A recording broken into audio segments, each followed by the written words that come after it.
ओम शांति। दुनिया में जब कोई शरीर छोड़ता है तो क्या कहते हैं? भगवान को प्यारा हो गया। तो जब आत्मा देह को छोड़ देती है तो कहते हैं भगवान को प्यारा हुआ। परंतु यहाँ हम आत्माएं देह में रहते देह से न्यारे और बाबा के प्यारे बन गए। तो इसे क्या कहेंगे? जीते जी मरना।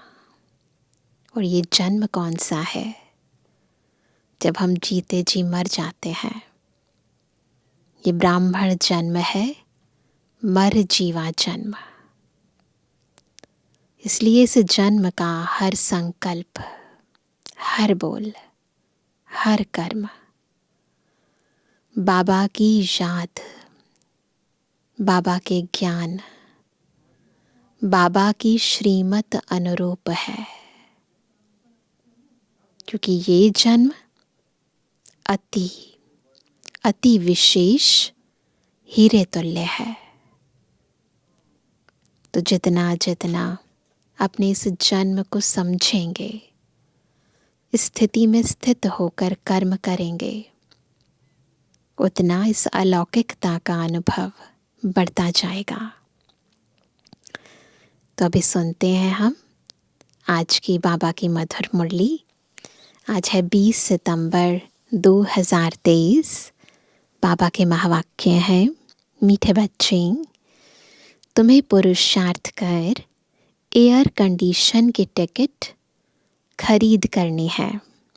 कौन सी टिकट चाहिए? एयर कंडीशन की। कौन सी ट्रेन में चाहिए?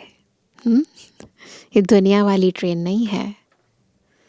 एयर कंडीशन टिकट लेना अर्थात माया की गर्म हवा अथवा वार से सेफ रहना।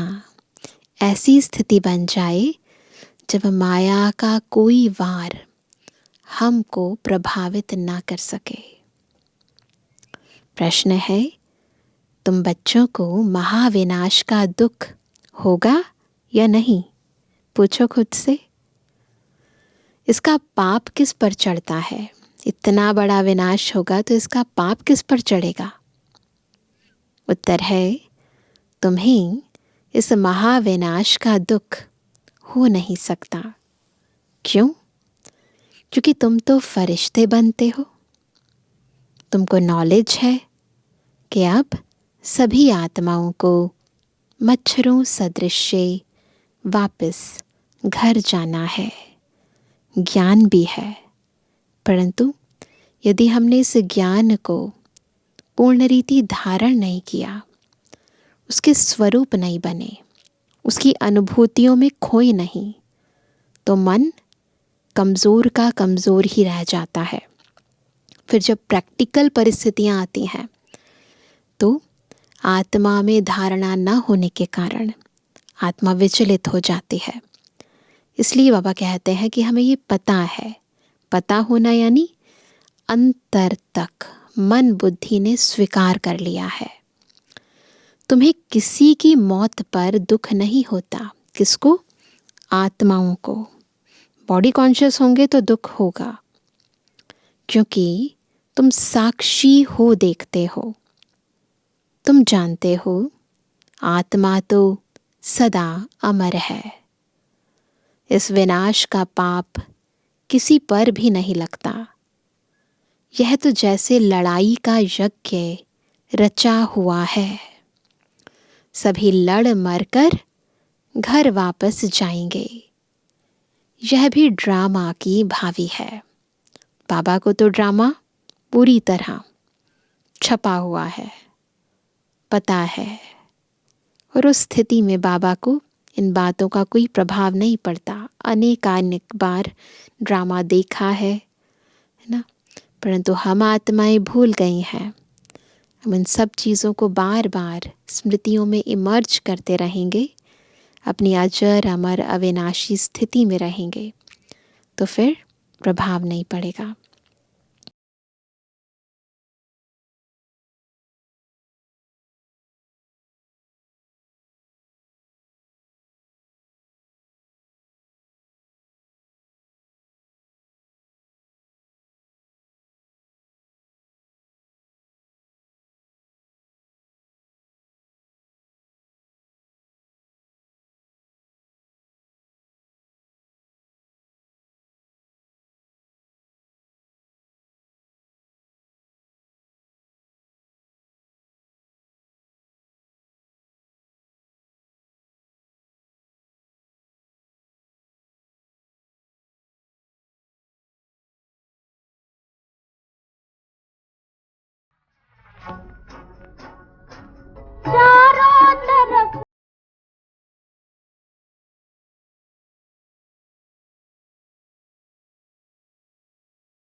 ओम शांति। बच्चों ने एक लाइन गीत की सुनी। यह महफिल है किसकी? ये महफिल किसकी है? किसकी महफिल में बैठे हैं हम सभी? ज्ञान सागर की, जिसको फिर मनुष्य इंद्र की महफिल कहते हैं। इंद्र की महफिल की कितनी कहानियां बनी हैं। वास्तव में कौन सी महफिल है? ये है इंद्र की महफिल, इंद्र की सभा, इंद्र सभा। बहुत मनुष्य समझते हैं इंद्र पानी की वर्षा बरसाते हैं। समझते हैं ना, जब ज्ञान में नहीं थे तो हम सब भी यही समझते थे। बच्चे समझते हैं यह ज्ञान सागर परम पिता परमात्मा की सभा है। इसमें परवाने बैठे हैं। हम सब कौन है? परवाने। तो आज का क्या सोमान याद रखेंगे? हम कौन है? परवाने। जीते जी इनके बन जाने, अर्थात इस दुनिया से मर जाने के लिए ना, किस लिए बैठे हैं? क्षमा पर फिदा होने के लिए। क्योंकि जीवात्माओं को यह पुरानी दुनिया पसंद नहीं है। इसमें सब एक दो से लड़ते रहते हैं। अब बाबा हमें इस पुरानी दुनिया से वैराग्य दिलाते हैं। बाप कहते हैं मैं स्वर्ग स्थापन करता हूँ और नई दुनिया की तरफ आकर्षित करते हैं। तो बच्चों में भी नंबरवार है। जो इन बातों को समझते हैं ना, तो नंबरवार है। कोई पुखराज परी, कोई नीलम परी है। नाम तो बहुत हैं, शास्त्रों में बहुत सारे नाम रखे हुए हैं। यह भेंट की हुई है। ये एग्जाम्पल दिए हुए हैं, कंपैरिजन की गई है। कोई बच्चे अच्छे सेंसिबल बन औरों की सर्विस में लग जाते हैं। सर्विस पर भी तत्पर कौन होंगे? कौन होंगे सर्विस पर तत्पर? जो क्षमा पर पूरा फिदा हुए होंगे। जब हम सब कुछ दिल से, सच्चे दिल से बाबा को अर्पित करते हैं ना, तो फिर तन मन धन स्वाहा, हर संकल्प, हर श्वास से, हर कर्म से सेवा करते हैं। यह बहुत बड़ी महफिल है। तुम जानते हो बाबा आत्माओं की महफिल में आया हुआ है। शिव बाबा वो परम ज्योति है ना, परम आत्मा आत्माओं की महफिल में आए हैं। परंतु इनको जो अच्छी रीति जानते हैं वह इनके सम्मुख प्रैक्टिकल में है। हम सभी फिजिकली तो बैठे हैं, परंतु यदि आत्मा समझ के बैठे हैं, ये समझ कर ज्ञान सुन रहे हैं कि खुद परमात्मा हमें ज्ञान सुना रहे हैं, तो प्रैक्टिकली बैठे हैं। अदरवाइज आत्मा बैठी तो है भ्रुकुटी के बीच में, परंतु फिजिकली बॉडी यही है, लेकिन मन बुद्धि घूम रहा है, तो बैठे हुए भी बैठ नहीं रहे। अपने को बॉडी समझ कर बैठे हैं तो भी बैठे हुए भी बैठे नहीं हैं यहाँ पर। तो बाबा कहते हैं वह इनके सम्मुख प्रैक्टिकल में है। इस समय कोटों में कोई ही जानते हैं। जो परवाने हैं वही जानेंगे। जो फिदा हो जाते हैं, बाबा के बन जाते हैं।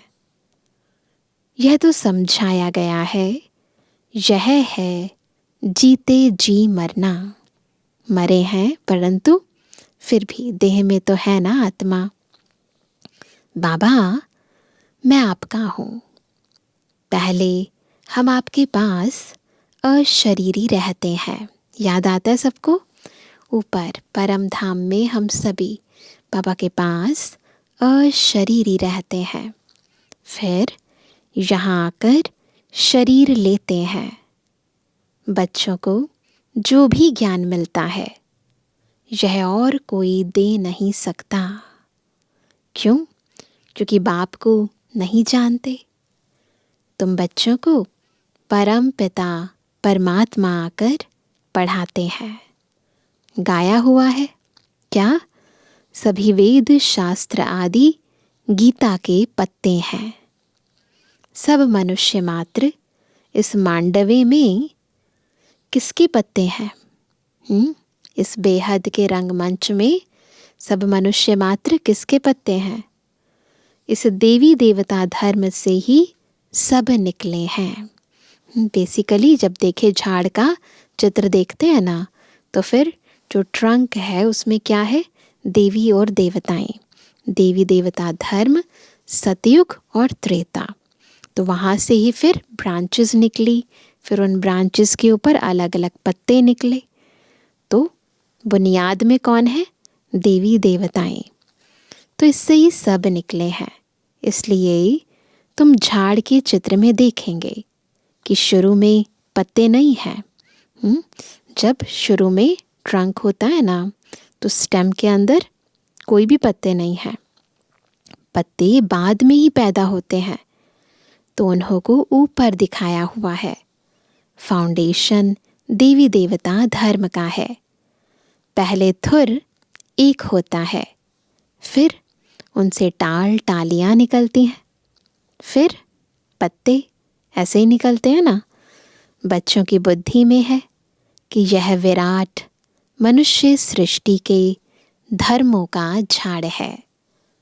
आजकल की गवर्नमेंट धर्म को नहीं मानती। कहते हैं हम सब आपस में रह सकते हैं, परंतु आपस में ठक ठक कितनी है। लड़ाई आपस में चलती ही रहती है, जैसे कि लड़ाई का यज्ञ रचा हुआ है। कहाँ ना कहाँ लड़ते झगड़ते रहते हैं।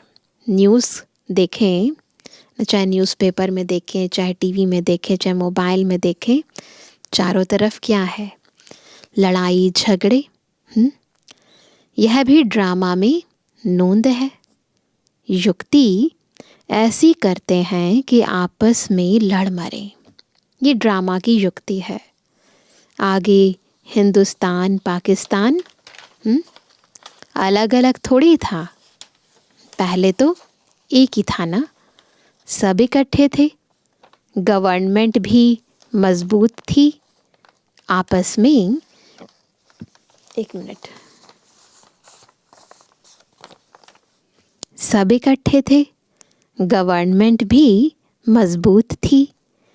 आपस में कोई लड़ नहीं सकते थे। क्यों? क्योंकि ऊपर में बड़े बड़े नवाब होते थे।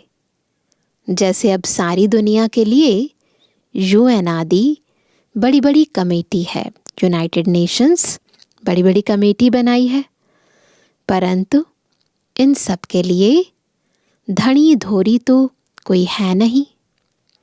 दो टुकड़े हो गए हैं। दुख वृद्धि को पाता ही रहता है, एक दो को मारते ही रहते हैं। ड्रामा में देखो कैसा राज है। एक दो से लड़ेंगे तो बाप पर थोड़े ही पाप लगेगा। हम साक्षी हो देखते हैं। बाबा कैसे देखते हैं ड्रामा को? साक्षी होकर। तो हमें भी क्या करना है? ड्रामा को साक्षी होकर देखने का बार बार अभ्यास करना है। कई बार क्या होता है, न्यूज़ देखते हैं ना, तो मन में व्यर्थ संकल्प चलते हैं। कहते ये क्यों कर रहा है, उन्हें ऐसा करना चाहिए, उसे वैसा करना चाहिए।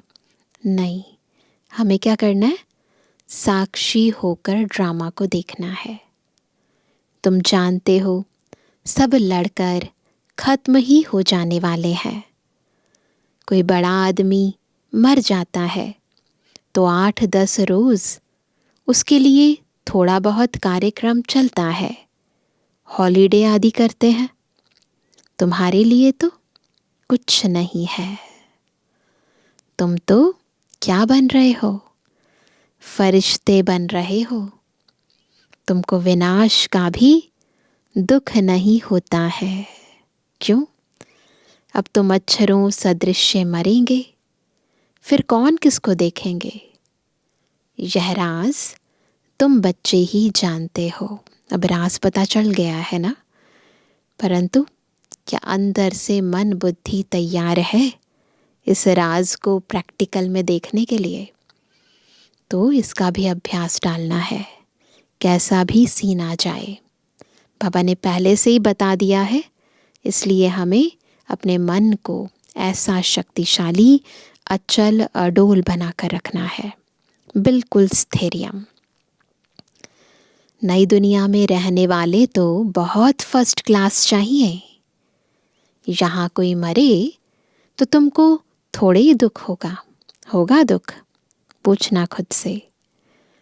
तुम तो साक्षी हो, देखते हो। इसने जाकर दूसरा शरीर लिया अपना पाठ बजाने के लिए। तो ज्ञान तो है, परंतु दूसरों को सुनाने के लिए नहीं है, खुद जीवन में लाने के लिए भी है। तुम्हारे में भी सब निश्चय बुद्धि नहीं है। गृहस्थ व्यवहार में रहते पांव से चोटी तक अब खुशी का पारा चढ़ रहा है। कहाँ से कहाँ तक? पांव से चोटी तक खुशी का पारा चढ़ रहा है। फिर कोई का कम, कोई का जास्ती, कोई को फिर पाई का भी नहीं चढ़ता। जैसे आटे में नमक, उनको फीका ही कहेंगे। मालूम पड़ता है कि किन्हों को नारायणी नशा चढ़ता है, चेहरे से ही पता चल जाता है, चाल चलन से पता चल जाता है। माता पिता की सर्विस करते हैं, ऐसे नहीं। गृहस्थ व्यवहार में रहे सर्विस नहीं कर सकते। सब कर सकते हैं, वह तो और ही जास्ती सर्विस करेंगे। और ही जास्ती माँ बाप का नाम भी बाला करते हैं। गृहस्थ व्यवहार में रहकर कमल फूल समान अचल अडोल बनकर फिर औरों को भी बनाते हैं। सबसे अच्छी सेवा गृहस्थ व्यवहार में रहकर हो सकती है। अपने कर्मों से, अपनी धारणाओं से बहुत अच्छी सेवा कर सकते हैं। तो बाबा कहते हैं कि दोनों की महिमा जास्ती है। तुम तो शुरुआत में निकल पड़े, वह भी ड्रामा। भट्ठी बननी थी, उसमें से भी कोई कच्ची ईंट निकली, कई बच्चे कच्चे निकले, कोई पक्की भी निकली। ICS के इम्तिहान में सब थोड़े ही पास होते हैं। तो पहले इंडियन सिविल सर्विसेज था, अभी IAS हो गया है, क्योंकि गवर्नमेंट को बहुत पगार देना पड़ता है। तो जब इतना बड़ा ओहदा देंगे तो फिर एग्ज़ाम्स भी तो ऐसे ही होंगे ना। यहाँ भी ऐसे है, बड़ी जायदाद देनी पड़ती है। मुख्य 8 पास होते हैं, फिर 108 की माला बनती है। पुरुषार्थ कर ऊंच पद पाना है। रिजर्व कराया जाता है ना। First class air condition. Air condition में कभी गर्म हवा नहीं लगेगी। एयर कंडीशन में गर्म हवा नहीं लगेगी।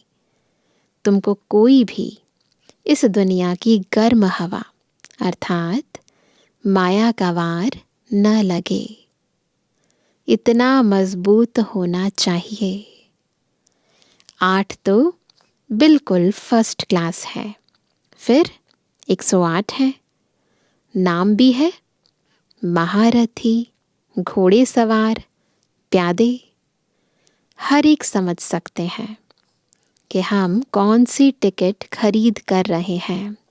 अपने पुरुषार्थ से, याद के चार्ट से हर एक समझ सकते हैं। हर एक को टिकट लेनी है। पुरुष को अपनी, स्त्री को अपनी टिकट लेनी है। स्त्री को चांस जास्ती है, क्योंकि पुरुष जो करते हैं तो उसका आधा हिस्सा स्त्री को मिल जाता है। स्त्री जो सौदा करती है, वह कुछ भी देती है तो उसका हिस्सा पति को नहीं मिलता है, क्योंकि पुरुष तो रचयिता है। पैसे उनके हाथ में रहते हैं।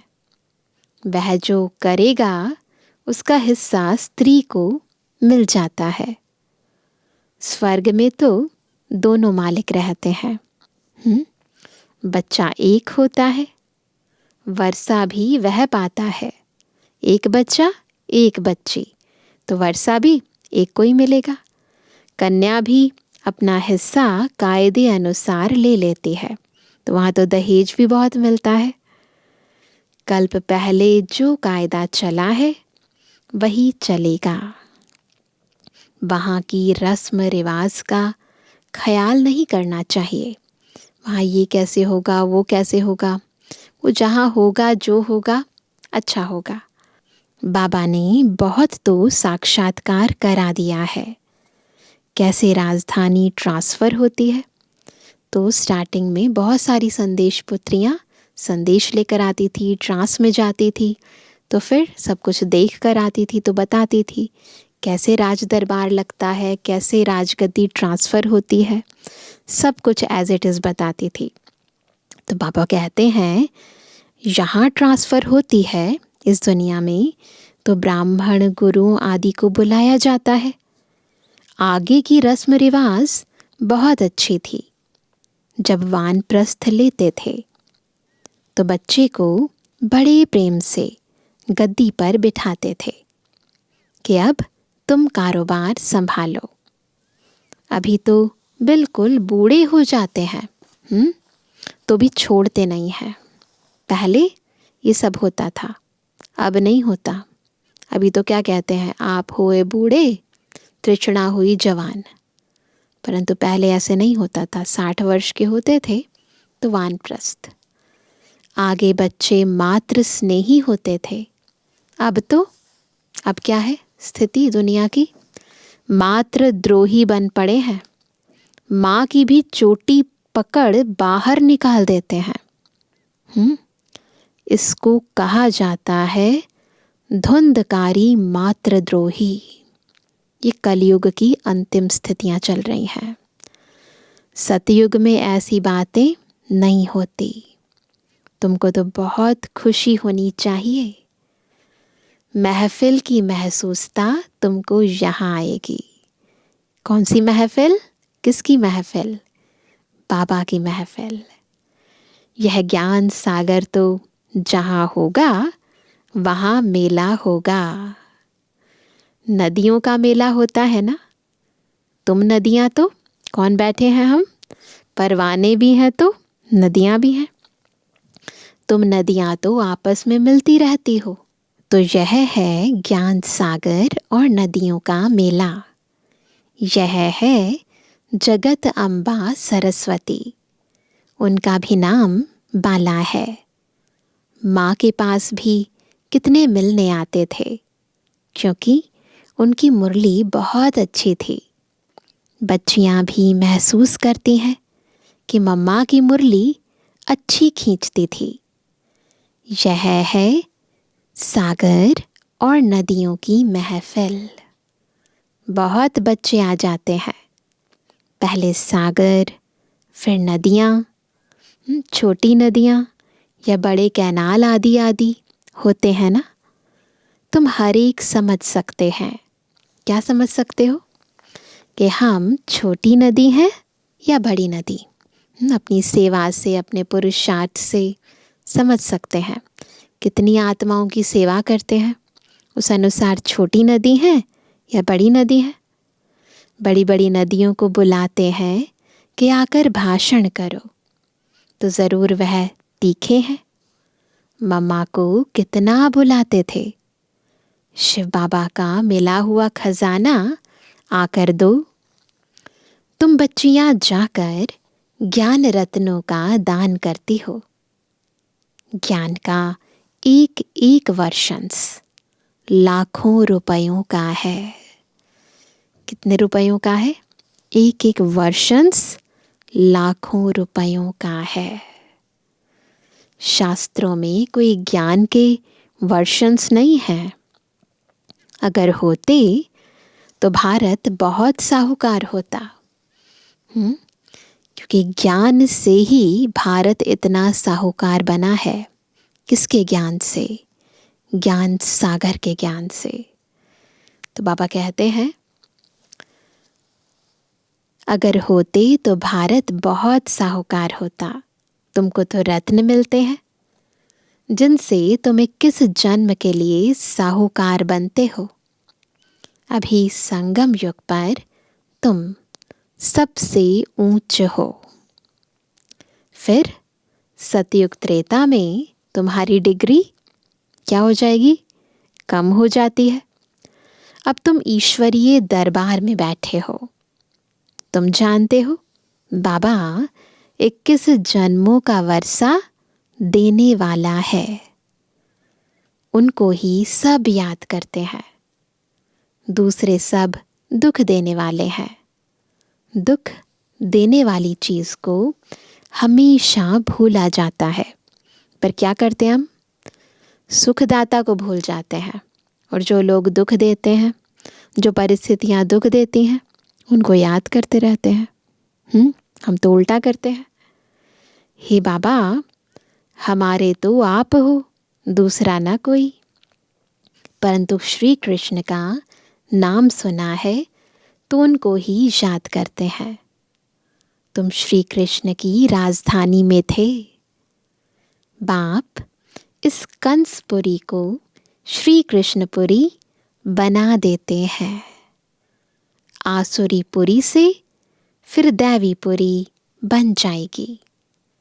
फिर दिखाया है कि असुरों और देवताओं की लड़ाई लगी। बहुत कहानियां बनाई हैं असुर और देवताओं की लड़ाइयों की। देवताओं की जीत हुई। देवताएं रहते हैं स्वर्ग में। वास्तव में तुम्हारी लड़ाई है किसके साथ? 5 विकारों से। अब है लड़ाई हमारी 5 विकारों से। बाकी जब देवता बन जाएंगे तब कोई लड़ाई नहीं होगी। अभी रामायण की बड़ी धुनी लगेगी। क्यों? क्योंकि दशहरा आता है। दशहरा आता है ना, तो जगह जगह पर रामलीलाएं होती हैं। गवर्नमेंट भी मनाती है, रामलीला करते हैं। परंतु यह जानते नहीं कि रावण क्या चीज़ है ना। रावण को दिखाते हैं, राम को दिखाते हैं। बहुत आकर्षक रीति रामलीला दिखाते हैं। परंतु किसी को पता नहीं है कि रावण वास्तविकता में कौन है, राम कौन है ना। कई बच्चे कहते हैं निष्ठा में बिठाओ, यानी याद में बिठाओ। वास्तव में याद तो चलते फिरते करना है। ऐसे नहीं कि एकाग्रचित होकर कहीं बैठ जाओ, है ना, तो उसको ऐसे याद करना है। नहीं, बाबा ने कहा कई बच्चे कहते हैं निष्ठा में बिठाओ। वास्तव में याद तो चलते फिरते करना है। परंतु जो सारे दिन में याद नहीं करते उनको बिठाया जाता है कि यहाँ बैठने से कुछ ना कुछ याद करें। कमेंट्री से भी योग कराया जाता है उन्हें। फिर बहुत है जो सेंटर्स में जब आते हैं तो याद में रहते हैं, घर गए तो खलास। याद करने की प्रैक्टिस नहीं है। बुद्धि और तरफ भटकती रहती है। बच्चों को समझाया गया है कि आत्मा स्टार है, जिसको बिंदी भी कहते हैं। स्टार में तो ऐसे कोने होते हैं, बिंदी में नहीं होते। देखा है ना, स्टार जब बनाते हैं तो उसके तो बहुत सारे कोने होते हैं, तो बिंदी के कोने वो तो नहीं होते। स्टार्स इसलिए कहते हैं क्योंकि भेंट की जाती है, कंपैरिजन की जाती है स्टार के साथ। लकी सितारे कहा जाता है। बिंदी रूप आत्मा में ज्ञान की चमक है। ये कोई स्थूल चमक नहीं है, यह है ज्ञान की चमक, योग की चमक, शक्तियों की चमक, है ना। आत्मा बिंदी में सारा पाठ है। बाप कहते हैं मुझ बिंदी में यह पाठ है जो मैं भक्ति में बजाता आया हूँ। तुम बच्चों का सबसे जास्ती पाठ है, बाबा से भी जास्ती पाठ है। क्योंकि तुम ऑल राउंड चक्र लगाते हो, आदि से लेकर अंत तक हम चक्र लगाते हैं, इसलिए सबसे ज़्यादा पार्ट किसका है? हमारा है। तो चक्रवर्ती राजा भी तुम बनेंगे।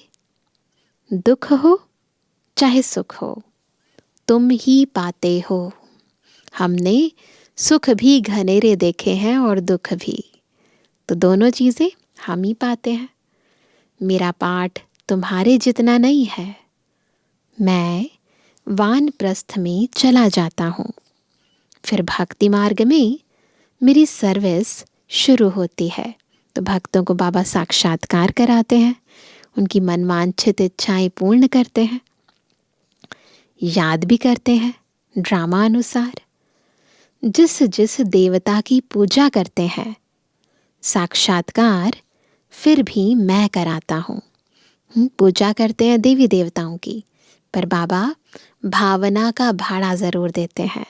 साक्षात्कार उनके इष्ट देव और देवी का उन्हें करा देते हैं। तो बाबा कहते हैं यह ड्रामा में मेरा पार्ट है। वह समझते हैं हमको इनसे साक्षात्कार होता है। भक्त को तो यही लगता है ना कि हमने जिनकी आराधना की, पूजा की, नौधा भक्ति की, वो हमें साक्षात्कार करा रहे हैं, परंतु वास्तव में कौन साक्षात्कार कराते हैं? बाबा। इनमें भी भगवान है, ऐसे सोचते हैं। समझते हैं गणेश से साक्षात्कार हुआ तो गणेश में भी परमात्मा है, ऐसे समझते हैं ना। इससे ही सर्वव्यापी का ज्ञान उठा लिया है। और तुम सब बच्चे कहते हो हम सब बाबा को याद करते हैं, अर्थात सब में बाबा की याद है। तो इससे भी सर्वव्यापी समझ लेते हैं बाबा सब जगह नहीं है, हम सब के दिल में बाबा की याद है। बाप कहते हैं मेरी याद में भी सब नंबरवार पुरुषार्थ अनुसार रहते हैं, एक बराबर बाबा की याद में नहीं रहते। जितना जो याद करेंगे उतना विकर्म विनाश होंगे, जितना और उतना है। बाकी आत्मा तो हर एक में अपनी अपनी व्यापक है। मैं कोई बच्चे में भी प्रवेश कर किसका भी कल्याण कर सकता हूँ, परंतु उन्होंने फिर उल्टा अर्थ कर दिया है। ड्रामा में वह भी नोंद है। बाबा बच्चों की भावना का भाड़ा देते हैं, परंतु बच्चे क्या सोचते हैं? वो सोचते हैं शायद पत्थर में भी भगवान है, व्यक्ति में भी भगवान है। बाबा तो बस उनकी इच्छा पूर्ण करते हैं, परंतु बाबा कहते हैं ये भी ड्रामा में नोंद है। ड्रामा अनुसार सबको पाठ मिला हुआ है। यह शास्त्र आदि बनाने का भी ड्रामा में पाठ है। बनाएंगे वही जिन्होंने आगे बनाए थे, पिछले कल्प जिन्होंने बनाए थे, इस कल्प भी वही बनाएंगे। गीता सुनाते हैं, फिर कल्प बाद ऐसे ही सुनाएंगे। तो अब बच्चों की महफिल में बाप बैठे हैं। देखो अभी तक हम बाबा से क्या सुन रहे थे कि बाबा की महफिल में बच्चे बैठे हैं। वह कहते हैं बच्चों की महफिल में बाप बैठे हैं। जो मुझे जानते हैं मैं उन्हों के बीच में ही शोभता हूँ। बाकी जो जानते ही नहीं उस महफिल में बैठ क्या करेंगे? तुम भाषण आदि करते हो तो बहुत आते हैं, उनकी क्षमा के साथ महफिल नहीं कहेंगे। क्षमा के साथ महफिल तो यहाँ है। कोई फिदा होते हैं, फिर और तरफ बुद्धि युग चला जाता है। जब तक संपूर्ण बने बुद्धि जाती है, ये सब चलता रहेगा। कर्मातीत अवस्था, संपूर्ण निर्विकारी अवस्था अभी नहीं कह सकते, वह अंत में होगी। फिर यह पुराना शरीर छूट जाएगा। यह पुरानी खाल है। आत्मा इन पुरानी कर्म इंद्रियों से काम लेती है। अच्छा, शिव बाबा दादा और मीठी मम्मा का मीठे मीठे सिक्के दे। नंबरवार पुरुषार्थ अनुसार यथा योग बच्चों को गुड मॉर्निंग। रूहानी बच्चों की रूहानी बाप दादा को गुड मॉर्निंग, नमस्ते नमस्ते नमस्ते बाबा। धारणा के लिए मुख्य सार। पहला, शिव बाबा से मिला हुआ खजाना सभी को बांटना है। अविनाशी ज्ञान रत्नों का दान करके 21 जन्मों के लिए साहूकार बनना है। जितना देंगे उतना साहूकार बनेंगे। दूसरा, अपनी अवस्था अचल अडोल बनानी है। गृहस्थ व्यवहार में रहते भी कमल फूल समान बन बाप का नाम बाला करना है। सर्विस में तत्पर रहना है। वरदान है, संगम युग के इस नए युग में हर सेकंड नवीनता का अनुभव करने वाले फास्ट पुरुषार्थी भव। फास्ट पुरुषार्थी कैसे बनेंगे? जब संगम युग के इस नए युग में हर सेकंड नवीनता का अनुभव करेंगे। संगम युग पर सब कुछ नया हो जाता है। सब कुछ नया हुआ, नया जन्म है, नए माता पिता है ना, नया ज्ञान है।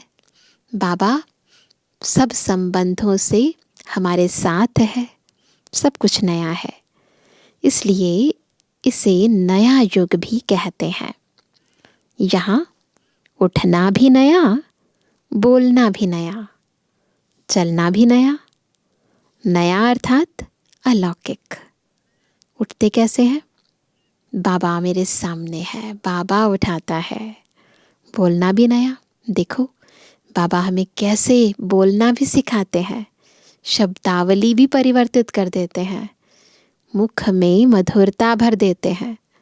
और चलना भी नया, फरिश्तों की चाल सिखा देते हैं।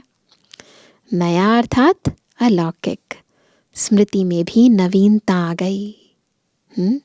बातें भी नहीं, मिलना भी नया, देखना भी नया। बातें भी नहीं है, ये बातें कभी दुनिया में किसी ने करी? सतयुग की बातें कोई करता है ना? परम धाम की बातें कोई करता है? आत्मा की बातें कोई करता है? कोई नहीं। मिलना भी नया, कैसे मिल रहे हैं? अलौकिक रीति मिल रहे हैं, दिख नहीं रहा है पर मिल रहे हैं। देखना भी नया, आत्मिक दृष्टिकोण। देखेंगे तो आत्मा आत्मा को देखेंगे, शरीर को नहीं।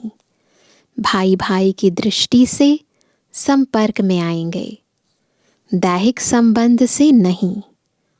ऐसे हर सेकंड अपने में नवीनता का अनुभव करना। जो 1 सेकंड पहले अवस्था थी वह दूसरे सेकंड नहीं, उससे आगे हो। इसको ही फास्ट पुरुषार्थी कहा जाता है। स्लोगन है, परमात्म प्यार द्वारा जीवन में सदा अतीन्द्रिय सुख व आनंद की अनुभूति करना ही सहज योग है। परमात्म प्यार द्वारा जीवन में सदा अतीन्द्रिय सुख व आनंद की अनुभूति करना ही सहज योग है। तो आज क्या होमवर्क करेंगे? आज बाबा ने हमें कहा कि हमें कैसी भी, चाहे विनाश की सीन हो, चाहे लड़ाई झगड़े की सीन हो, हर सीन को देखते ड्रामा को बुद्धि में रखकर साक्षी दृष्टा होकर देखना है। तो चेक करेंगे हम बातों के, व्यक्तियों के, किसी घटना या दुर्घटना के प्रभाव में तो नहीं आते। मन में व्यर्थ संकल्प, प्रश्न या फिर कई बार आश्चर्य होता है, ऐसा क्यों, ऐसा कैसे, ऐसी भावनाएं उत्पन्न तो नहीं होती। चेक करेंगे और चेंज करेंगे। कैसे? अपनी आत्मिक स्थिति में स्थित होंगे, ड्रामा को सामने देखेंगे और साक्षी दृष्टा हो जाएंगे। तो इसका अभ्यास अभी से करना शुरू करेंगे। हर सीन को देखते बिल्कुल डिटैच, वो अलग हम अलग। तो अभी बैठते हैं बाबा की याद में।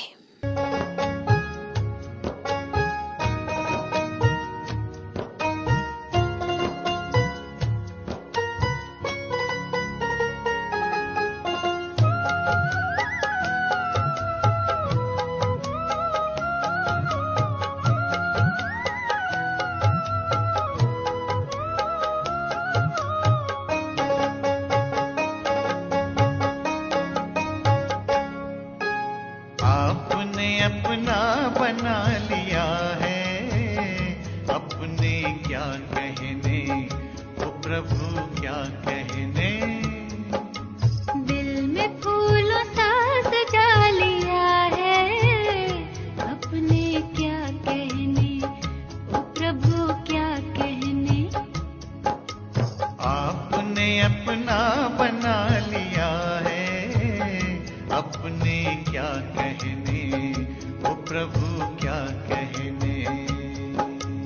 दिल में फूलों सा सजा लिया है, अपने क्या कहने, ओ प्रभु क्या कहने।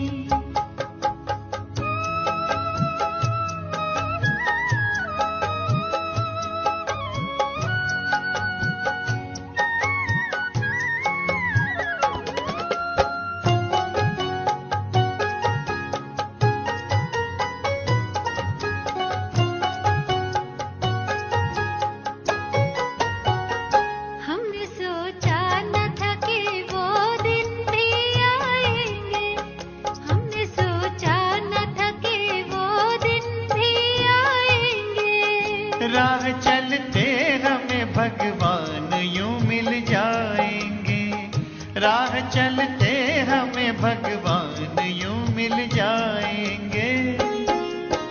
जो भी पाना था वो पा लिया है, अपने क्या कहने। आपने अपना बना लिया